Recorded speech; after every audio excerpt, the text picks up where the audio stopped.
Greetings and salutations, everyone. My name is James Kirchhoff, and welcome to my YouTube channel. Today, we have our annual bold predictions video for the 2022 fantasy football season. Over the course of today's episode, I'm going to be making predictions on stuff like comeback player of the year, Super Bowl winner, league MVP, who's going to win the rushing title, and then we'll also have fantasy football bold predictions in regards to which players outside of the top 12 of their given position have the best likelihood of getting into that conversation at the end of the 2022 season. We'll talk about all the predictions I made last year, where I went wrong, where I went right, and those reasons. Before we begin, be sure to subscribe to the channel. We're making fantasy football content for the entirety of the 2022 season. Tomorrow, Monday, begins our week 1 rankings. So again, if you're trying to get your lineup set early in the week, be sure to subscribe, watch those videos. We'll be talking about running backs tomorrow.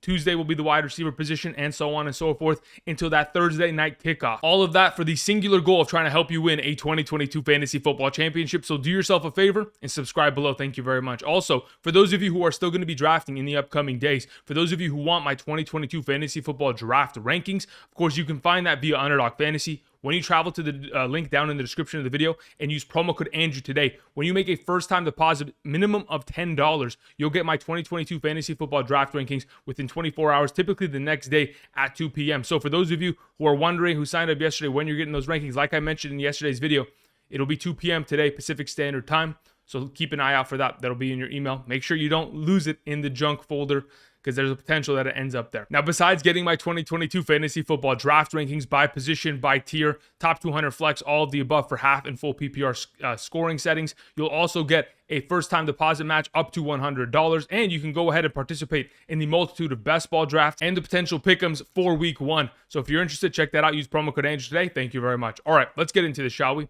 Talking about our 2022 bold predictions.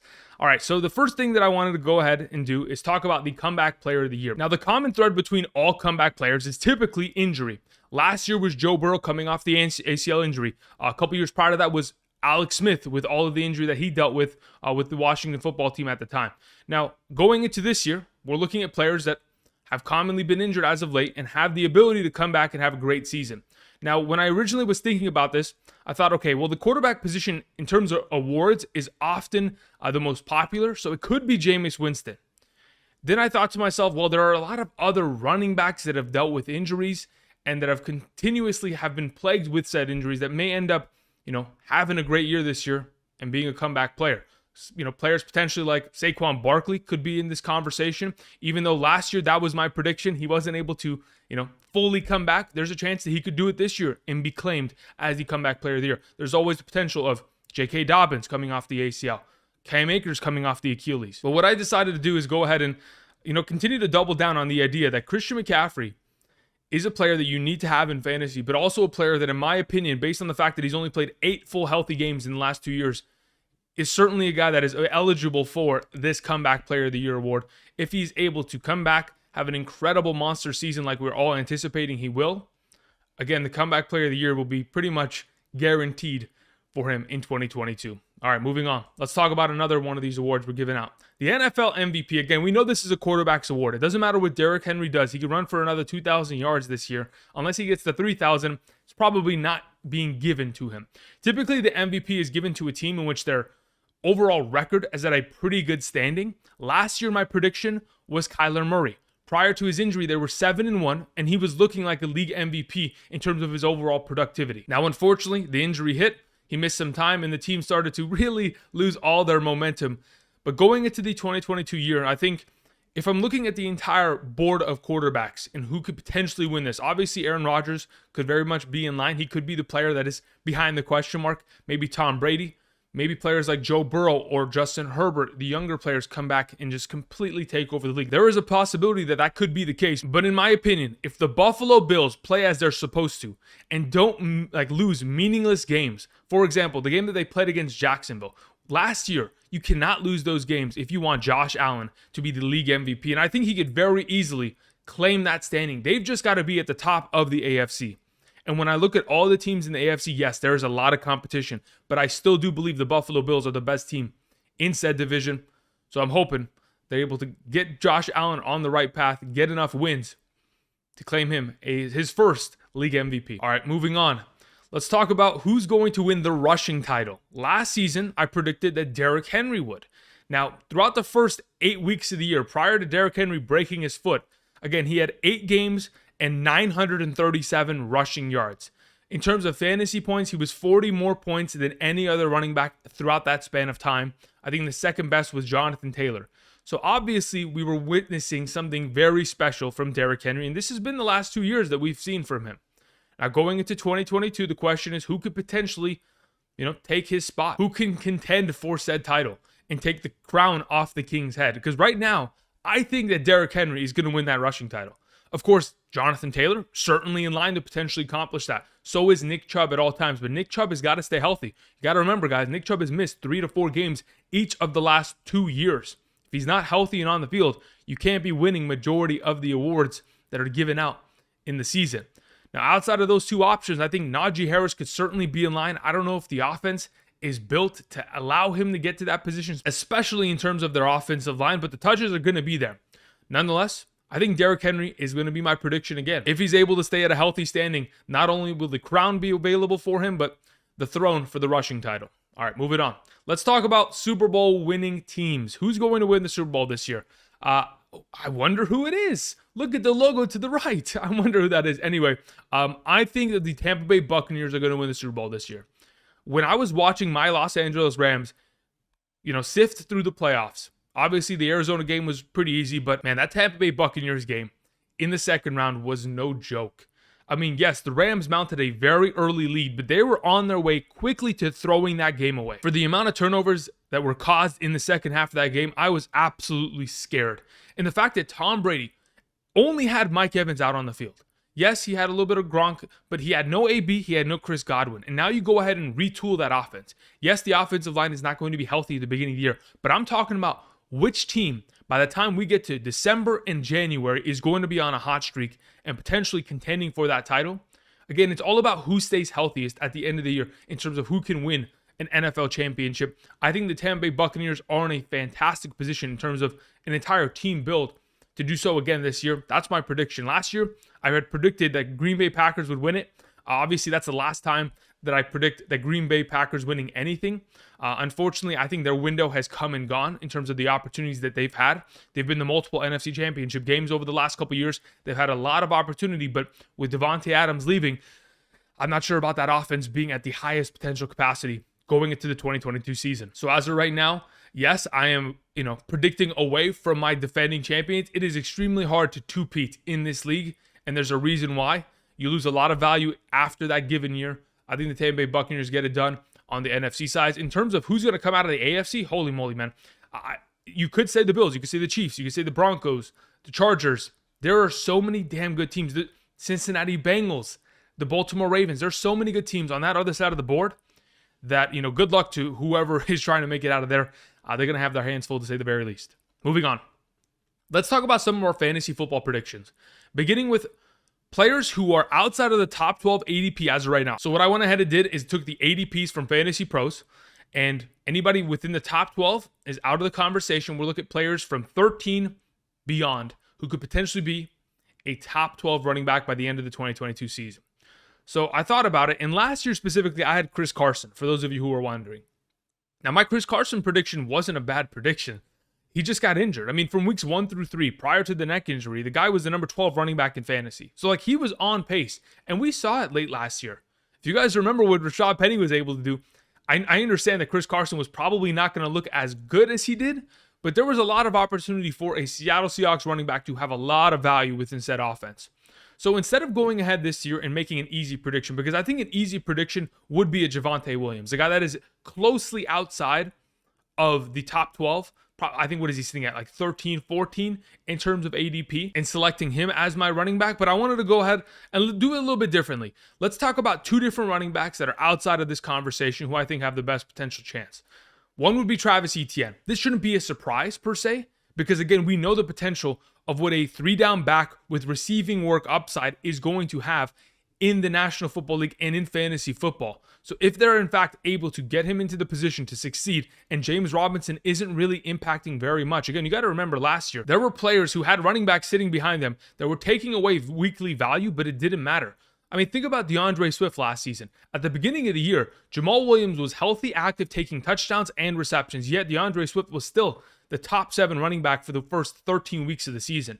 I don't care if there's another running back behind you, you can still find value, similar to the way that Nick Chubb has done it in the past with guys like Kareem Hunt behind him, and Aaron Jones done it in the past with A.J. Dillon behind him. Nonetheless, I think Travis Etienne, one of these options that could certainly be a top 12 running back by the end of the year. Now, the other running back I wanted to mention was a running back that I wanted outside of the top 24 standing. Specifically, I thought to myself, of all the potential options that we could have break into the top 24, there are certainly players that are, farther down the list that don't have much of a chance, but I certainly do believe that the Miami Dolphins offense, as they've currently kind of shifted everything around, bringing in a new offensive line, bringing in a new head coach, offensive coordinator, I think Chase Edmonds could very easily be the player that finishes amongst the top 12. Again, with the receiving upside he has, on top of the fact that he was the first running back signed in free agency, that gives the nod of approval saying we want this player because we know we can utilize him to the best of his ability. I think Chase Edmonds sits in a pretty advantageous position this year with the easiest strength of schedule at the running back position, weeks 1 through 17. Again, if you haven't checked out that video, be sure to do so on the channel. Outside of that, that's our second running back prediction. Let's go ahead and move on to wide receiver. Now, last year, my prediction for wide receiver, I picked one player. I picked DJ Moore. And to be honest, DJ Moore, again, another one of these players that was starting off hot. And then it all fell apart. Like weeks 1 through 4 of the 2021 season in a half PPR, DJ Moore was the number 4 overall wide receiver in fantasy. He was in the conversation only behind guys like Debo, Cooper Kupp, and Mike Williams, right? He was in that elite conversation, and Sam Darnold was playing well. So DJ Moore started off hot, and then everything went downhill. Sam Darnold started playing terribly.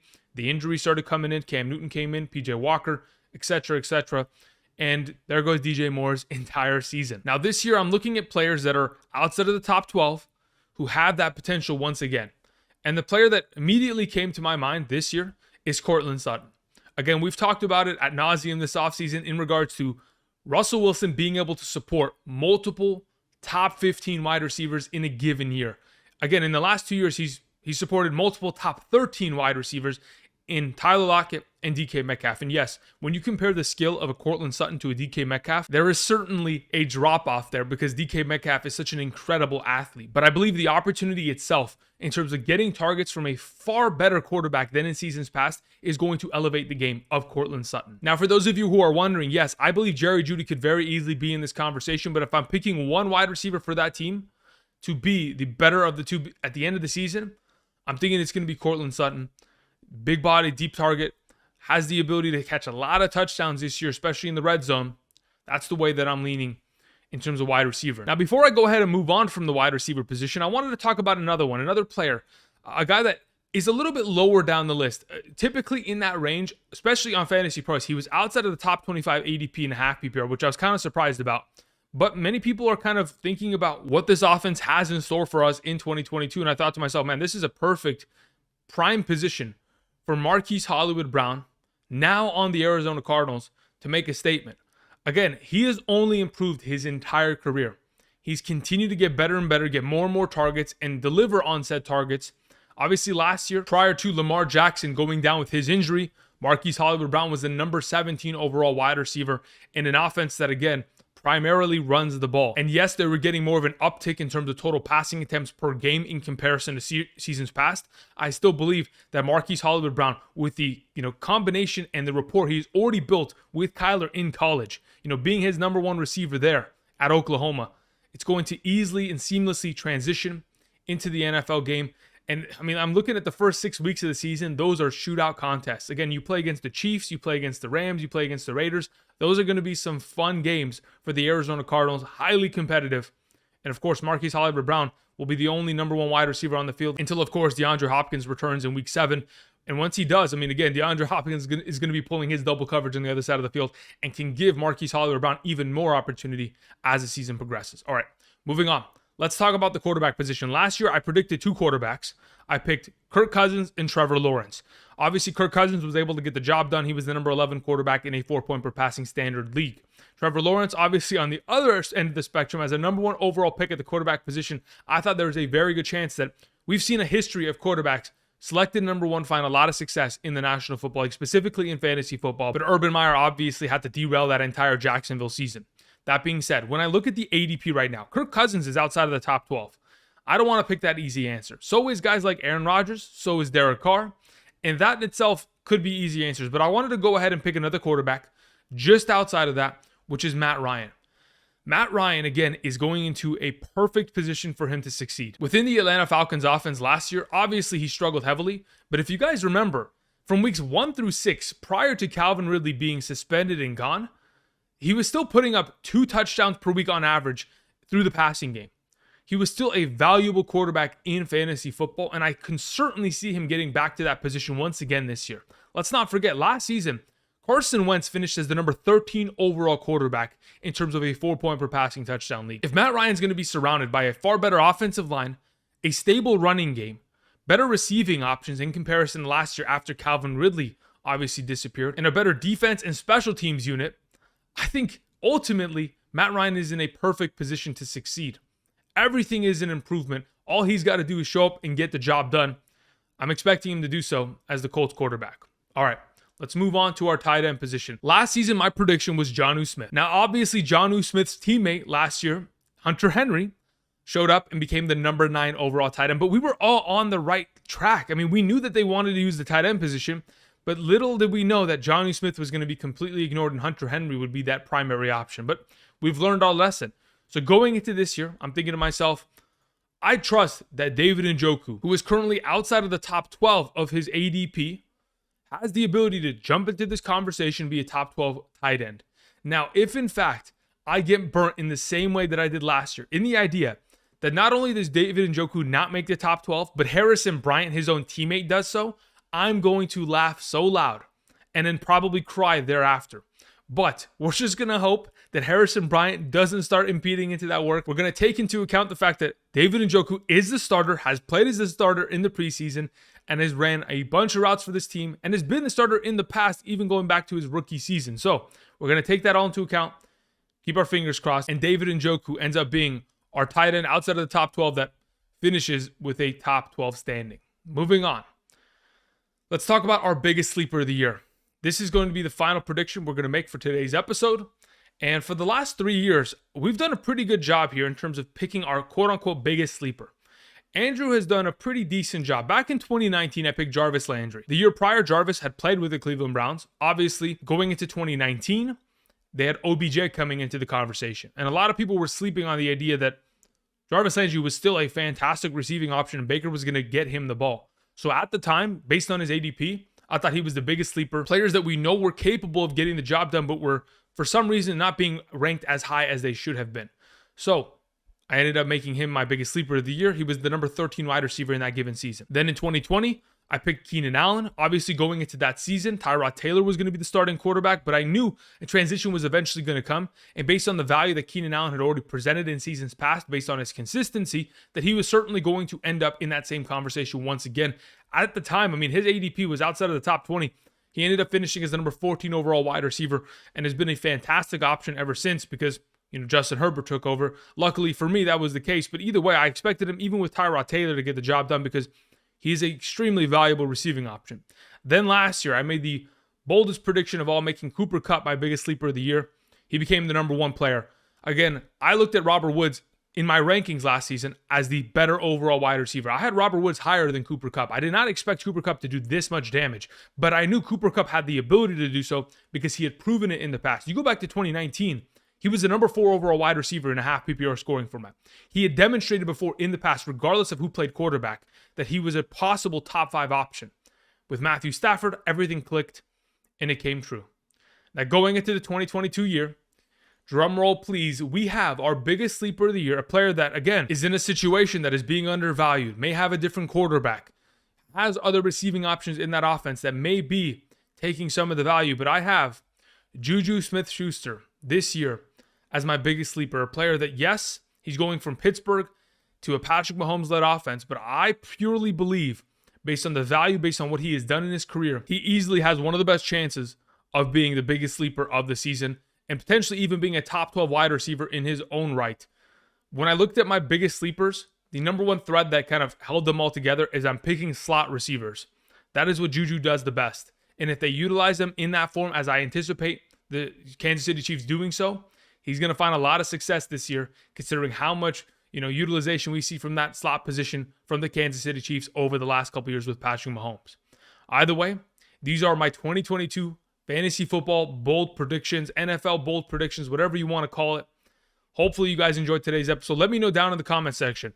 Just line it up, top to bottom, who you guys think are going to win comeback player of the year, NFL MVP, Super Bowl winner, rushing title. Give me the whole list down in the comment section. Let me know what you guys think. I'm actually curious to see who's going to be the most accurate by the end of the year. Obviously, last season, I wasn't very accurate, but hopefully we're going to turn it around this year and find some success. All right, thank you everybody for watching again. Tomorrow, we have our running back rankings video for week 1, so be sure to subscribe if you have not yet already. Click the like button down below. Check out Underdog Fantasy for those of you who are trying to get rankings. Otherwise, you can check out the Patreon. There's a link also in the description there for those of you who want to get those rankings immediately if you can't wait for the following day. Outside of that, thank you very much for watching, and until next time, I'll see you guys. Peace.